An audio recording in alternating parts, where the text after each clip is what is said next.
नमस्कार. आजच्या सत्य घटनेत आपलं स्वागत आहे. परंतु सुरुवात करण्याआधी तुम्ही चॅनलवर नवीन असाल किंवा तुम्हाला अशाच मराठी क्राईम स्टोरी ऐकायला आवडत असतील, तर व्हिडिओला लाईक करून चॅनलला सबस्क्राईब करा. ज्योती नावाची तरुणी, वय वर्ष अवघं 28 वर्षाचं.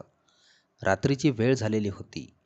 पती आणि धीर यांनी ज्योती हिला आपल्याला बाहेर जायचं आहे, त्यामुळे तू आमच्याबरोबर चल असं म्हणून गाडीवर बसवलं. गाडीवर बसवल्यानंतर रात्रीची वेळ झालेली होती. सर्वत्र अंधार होता.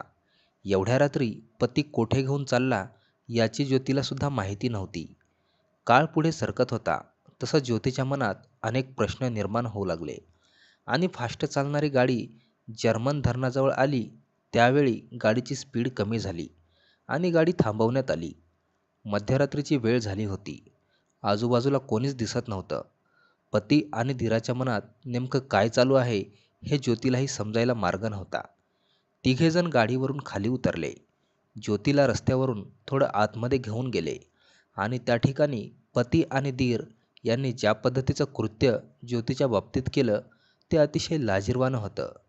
घरातील लक्ष्मी अशा प्रकारे मध्यरात्री रस्त्यावर पडून ओरडत होती. मात्र पती आणि धीराला तिची थोडीसुद्धा कीव आली नाही. वाचवा वाचवा म्हणून ज्योती ओरडत होती, परंतु तिचा आवाज ऐकायला आजूबाजूला कोणीच नव्हतं. काही वेळातच ज्योतीचा ओरडून ओरडून जीव गेला. नेमकं ज्योतीने असं काय केलं होतं की तिच्यावर अशा प्रकारची वेळ आली होती? प्रकरण कशामुळं घडलं आणि ज्योतीच्या बाबतीत धीर आणि पतीने नेमकं काय केलं होतं ते आपण सविस्तर जाणून घेणार आहोत. चॅनलवर तुम्ही नवीन असाल तर सबस्क्राईब करा, जेणेकरून तुम्हाला नवीन स्टोरीचं नोटिफिकेशन येईल. व्यक्ती तेवढ्या प्रवृत्त असतात, प्रत्येकाच्या स्वभावाला बदलणं शक्य नसतं. कोणाचा मोकळा स्वभाव असतो तर कोणाचा गप्प बसणारा स्वभाव असतो. अशा प्रकारचे आजचे हे प्रकरण आहे. यवतमाळ जिल्ह्यातील पिंपरी बुटी नावाचे एक गाव आहे.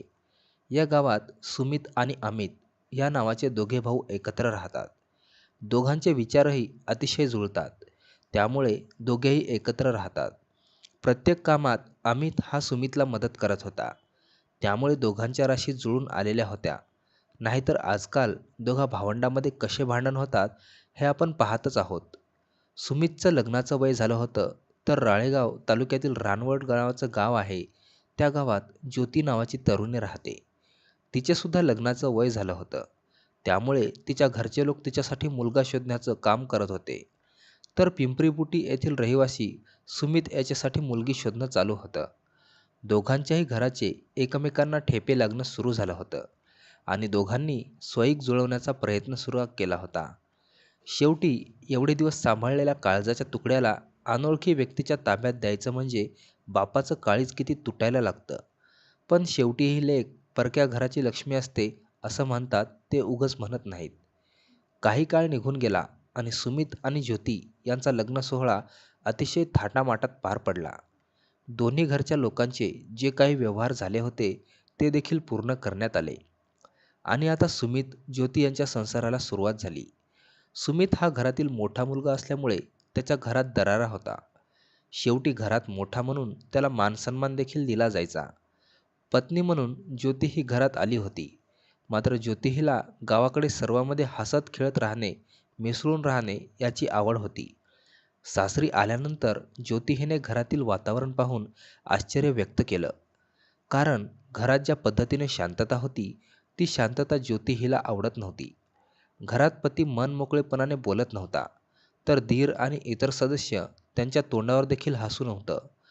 ज्योती जेव्हा शेजारच्या महिलाकडे बोलायला जाऊ लागली तेव्हा ज्योती ही शेजारी लोकांना का बोलते म्हणून पती तिला दमदाटी करू लागला. मग घरात कोणी बोलत नाही म्हणून मी बाहेर बोलायला जाते असं ज्योती सांगायची. परंतु ही गोष्ट घरात कोणालाही आवडत नव्हती. त्यामुळे ज्योती हिने काही दिवस शेजाऱ्यांना बोलणं हे बंद केलं. सुमितबरोबर ज्योतीने लग्न केलं होतं, मात्र तिच्या मनातील कोणतंही काम करायची तिला परवानगी नव्हती. सासरच्या लोकांच्या दबावाखाली ज्योती दबली जाऊ लागली. आयुष्यभर अशा प्रकारे राहणं शक्य नसल्यानं ज्योती हिला वाटू लागलं, त्यामुळे घरातील कामे आटोपल्यानंतर ती शेजारी बोलायला जायची. पती सुमित कामाला गेला की त्याच्या मनाविरुद्ध ज्योतीने वागायला सुरुवात केली होती. पती सुमित हा कधीकधी मनमोकळेपणाने बोलत नाही असं म्हणून ज्योती घराच्या शेजारी अरुण नावाचा तरुण राहत होता. त्याच्याबरोबर ती मनसोक्त गप्पा मारायला सुरुवात करू लागली. गावाकडचा असलेला मोकळेपणा ज्योती आता अनुभवत होती. परंतु ज्या पद्धतीने ज्योती शेजारच्या तरुणाबरोबर बोलते त्याच्यावरून घरच्या लोकांना संशय येऊ लागला. आता ही गोष्ट फक्त घरच्या लोकांना माहिती होती. त्यांनी ज्योती ही शेजारच्या तरुणाबरोबर नेहमी बोलते, दोघे बोलताना खूप हसतात, त्यामुळे दोघांचं काहीतरी चक्कर चालू असावं असा अंदाज काढायला सुरुवात केली.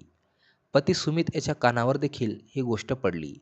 त्यामुळे त्याने ज्योतीबरोबर भांडण करायला सुरुवात केली.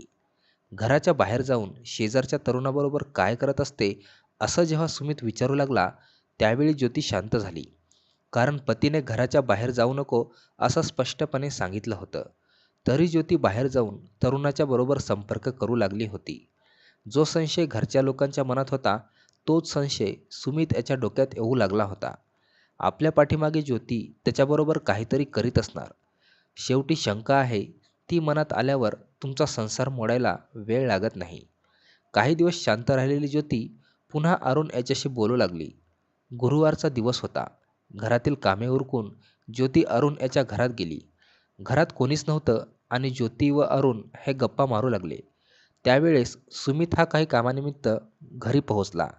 घरामध्ये ज्योतीला आवाज दिला, पण ज्योती घरात दिसून आली नाही. त्यामुळे घरच्या लोकांकडे चौकशी केली असता त्यांनी शेजारच्या अरुणकडे असेल असा टोमणा मारला. त्यावेळी सुमित हा अरुण याच्या घरात गेला. त्यावेळी ज्योती आणि अरुण यांना सुमितनं पाहिलं. दोघं ज्या पद्धतीने सुमितला दिसले त्यावेळी सुमितच्या पायाखालची जमीन सरकली. ज्योती हिच्या अंगाला देखील घाम फुटला. पती बाहेर जाऊ नको असं सांगत होता तरी आपण हे कृत्य केलं असं ज्योतीला वाटू लागलं. ज्योतीला सुमित घरी घेऊन आला आणि ज्योतीला बेदम मारहाण करायला सुरुवात केली. त्यानंतर सुमित हा शांत बसला नाही तर ज्योतीच्या भावाला देखील त्याने फोन लावला. ज्योतीच्या आजच्या आज तुम्ही गावी घेऊन जा, अन्यथा तिला मी मारून टाकेल असा आक्रमक स्वभाव पाहून ज्योतीच्या भावाला देखील धडकी भरली. जे काही झालं होतं ते सर्व सुमित याने ज्योतीच्या भावाला सांगितलं होतं. 2 दिवसांनी ज्योती माहेरी गेली की आणायची नाही असा निश्चय सुमितच्या मनात आला. परंतु 2 दिवस मेहुण्याची कशाला वाट पाहायची असं म्हणून त्याच रात्री सुमितने आम्ही त्याला बरोबर घेतलं आणि घरातून मोटरसायकल काढली. पत्नी ज्योती हिला नेमकं पती आणि दिराच्या मनात काय चालू आहे हे माहीत नव्हतं. त्याने गाडीवर बसायला नकार दिला. परंतु शेजारच्या अरुणबरोबर सर्व करते आणि दोघांच्या मध्ये बसायला तुला लाज वाटते का असं म्हणायला सुरुवात केली. शेवटी दोघांनी बळजबरीने ज्योतीला दोघांच्या मध्ये बसवलं आणि रात्री राळेगावच्या दिशेने तिघेजण निघाले. पिंपरी मार्गावर जर्मन नावाचं धरण आहे. त्या धरण परिसरात सुमित याची मोटरसायकल पोहोचली. रात्र खूप झालेली होती. आजूबाजूला काळाकुट्ट अंधार दिसत होता. याच अंधाराचा फायदा घेत सुमित याच्या डोक्यातील संताप बाहेर यायला सुरू झालं. धरणाजवळ गाडी थांबवली. ज्योती हिला खाली उतरवण्यात आलं. अमित हा पाठीमागून तर सुमित हा समोरून ज्योतीकडे आला होता. दोघांच्या मध्ये ज्योती मोठ्या मोठ्याने ओरडू लागली. तिला तिचा मृत्यू दिसून येऊ लागला होता.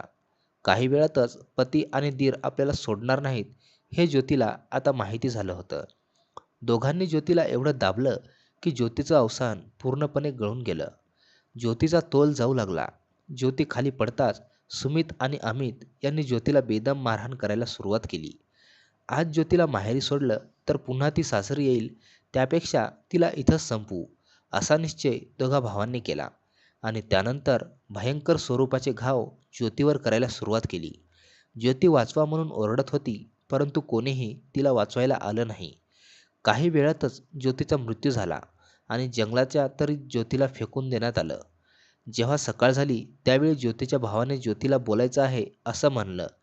त्यावेळी ती रात्रीच घरातून निघून गेल्याचं सांगण्यात आलं.